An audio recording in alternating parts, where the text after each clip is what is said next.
लो भाई, आ गया दिनेश पेप्सी पानी पूरी वाला। आइए आइए और पेप्सी पानी पूरी खाइए। पानी पूरी खाने का एक नया अंदाज। आइए आइए।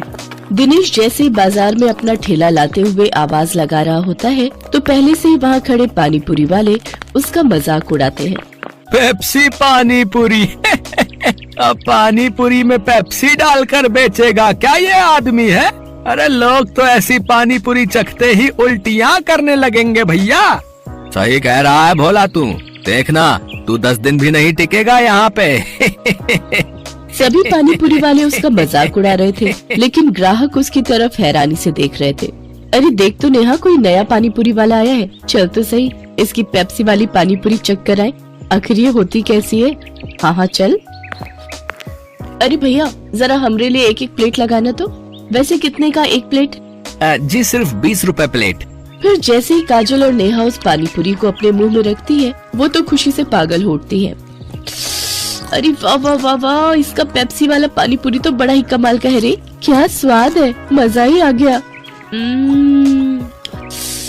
क्या लाजवाब मजेदार पानी पूरी है। अरे इसके आगे तो सबकी पानी पूरी फेल है। सुनो भाइयों बहनों, इस पेप्सी पानी पूरी वाले की पानी पूरी तो लाजवाब है। सब खाओ, दिल खोल कर खाओ, लेकिन भैया हमरे लिए पहले एक एक प्लेट और लगाओ। उन दोनों के इतना कहते ही दिनेश के ठेले के आसपास भीड़ लग जाती है। सभी उसकी पानी पूरी को चखने के लिए बेताब हो जाते हैं। भैया मेरे लिए जल्दी से एक प्लेट लगा दो भैया। अरे अभी तू ठहर भैया, है तू मेरे बाद आया था, पहले मैं खाऊंगा। हाँ भैया मेरा। अरे अरे सब्र करो भाई, सब्र करो। मेरी पेप्सी पानी पूरी तुम सबको मिलेगी, ठीक है? दिनेश की पेप्सी वाली पानी पूरी ने सब पर ऐसा जादू चलाया कि उसका धंधा जोरों से चल पड़ा। उस दिन के बाद वो जैसे ही ठेला लगाता उसकी कमाई शुरू हो जाती। अगर कुछ महीने ऐसे ही कमाई होती रही तो वो दिन दूर नहीं जब मेरे बंटू का इलाज हो जाएगा और वो पूरी तरह ठीक हो जाएगा। बंटू दिनेश का 7 साल का बेटा था और उसके दिल में छेद था। उसके ऑपरेशन के लिए डॉक्टर ने काफी खर्चा बताया था। दिनेश जब भी शाम को घर लौटता तो बंटू अक्सर उससे पूछता, पापा आपने मेरे इलाज के लिए पैसे जोड़ लिए क्या? अब कुछ ही महीनों की बात है बेटा, मैं जल्दी ही तेरे इलाज के लिए पैसे जोड़ लूंगा। ऊपर वाले की दुआ से अपना पेप्सी पानी पूरी का धंधा बहुत अच्छा चल रहा है। सच्ची पापा? फिर तो मैं भी आपके साथ खेल सकूंगा, दौड़ूंगा, भागूंगा और आप देखना फिर तो रेस में मैं ही फर्स्ट आऊंगा। दिनेश की बीवी संध्या जब भी अपने बेटे को ये कहते सुनती तो वो कहती, तू बिल्कुल भी परेशान मत हो बंटू, मैं रोज मंदिर जाकर तेरे ठीक होने के लिए भगवान से प्रार्थना करती हूँ। तू देखना भगवान तुझे बहुत जल्द ठीक कर देंगे।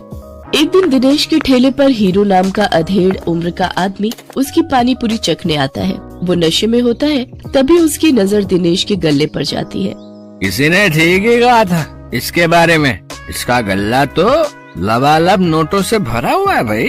हीरू एक ठग, शराबी और जुआरी किस्म का आदमी था। उसका काम ही लोगों को ये सब बुरी लत लगाना था। दिनेश के भरे गले को देखने के बाद हीरू उससे कहता है, अरे सुना है कि तेरे बेटे को कोई बड़ी बीमारी है अभी, है? और उसके इलाज के लिए तुझे लाखों चाहिए? हाँ भाई सही सुना है, मुझे मेरे बेटे के इलाज के लिए कई सारे पैसों की जरूरत है। तो तुझे क्या लगता है इस ठेले से तू लाखों रुपए कम समय में कमा पाएगा? इसके लिए तो तुझे कई साल लग जाएंगे। हाँ लेकिन इसके अलावा मैं और कर भी क्या सकता हूँ भाई? देख इसमें मैं तेरी मदद कर सकता हूँ। अगर तुझे हफ्ते भर में ही 5 लाख रुपए कमाने हो तो मुझे आकर मिल लेना। ये रहा मेरा पता, ठीक है ना? अच्छा अब मैं चलता हूँ, ठीक है भाई?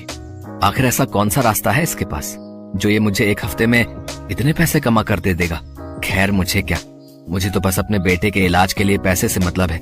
एक काम करता हूँ, एक बार जाकर इससे मिल ही लेता हूँ। यही सब सोचकर एक दिन दिनेश जाकर हीरू से मिलता है। हीरू उसे ऐसे सपने दिखाता है कि दिनेश ज्यादा पैसे कमाने के लालच में उनके साथ जुआ खेलने लग जाता है।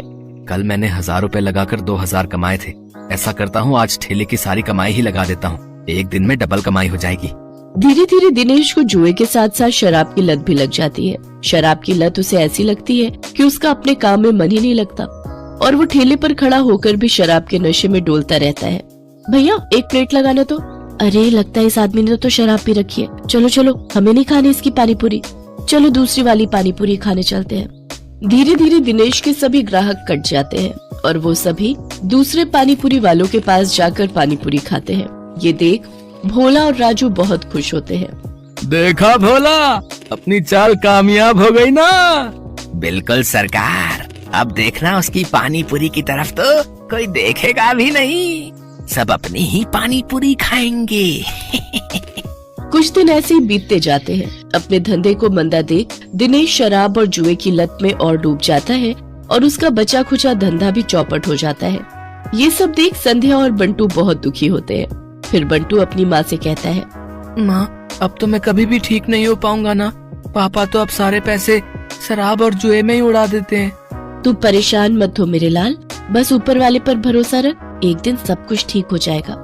सारा दिन नशे में धुत रहने और धंधा चौपट होने के कारण दिनेश के घर में खाने पीने के भी लाले पड़ जाते हैं। माँ, अब तो घर में खाने के लिए भी कुछ नहीं बचा। अब तो लगता है भूख से ही हम सब मर जाएंगे। ऐसा नहीं कहते मेरे बच्चे, सुख दुख तो जीवन का हिस्सा है। आज बुरा वक्त आया है, कल अच्छा वक्त भी आएगा। ऐसे ही कुछ समय और बीत जाता है। फिर एक दिन उस बाजार में एक आदमी आता है जो सबको पर्चे बांट रहा होता है। तभी वो दिनेश के ठेले पर आता है। अरे सुनो भाई, पेप्सी पानीपुरी वाले, हमारे सेठ मंगल राम चाट भंडार वाले की तरफ से एक प्रतियोगिता होने जा रही है, जिसमें सभी चाट वालों के बीच कंपटीशन होगा। जो भी इस प्रतियोगिता को जीतेगा उसे पूरे 5 लाख इनाम और साथ ही हमारे मशहूर मंगल राम चाट भंडार वाले बाजार में एक स्टॉल भी लगाने को मिलेगा। मंगल राम चाट भंडार बाजार, वहाँ तो बड़े बड़े लोग आते हैं चाट खाने के लिए। अरे तभी तो कह रहा हूँ, अगर जीत गए तो रोज की अच्छी खासी कमाई होगी और 5 लाख मिलेंगे वो अलग। मंगल राम चाट भंडार कोई ऐसी वैसी जगह नहीं थी, बल्कि शहर का फेमस चाट बाजार था, जहाँ शहर के बड़े बड़े लोग चाट खाने आते थे और कई टूरिस्ट भी वहाँ आते थे। उस बाजार में चाट लगाने वालों की अच्छी खासी कमाई होती थी। लेकिन ये सब बातें जानते हुए भी दिनेश उस प्रतियोगिता में कोई खास दिलचस्पी नहीं दिखाता। मंगल चाट भंडार है तो मुझे क्या, मैं जहाँ हूँ वहीं ठीक हूँ, मुझे इन सब से कोई फर्क नहीं पड़ता।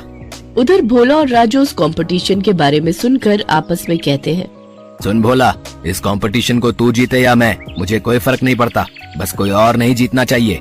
हाँ भाई, बस एक उस दिनेश का ही डर था, लेकिन वो तो हमारी कृपा से फेल हो चुका है, तो अब हम दोनों के अलावा उस कंपटीशन को कोई जीत ही नहीं सकता। अगले दिन हीरो भोला और राजू से मिलने आता है।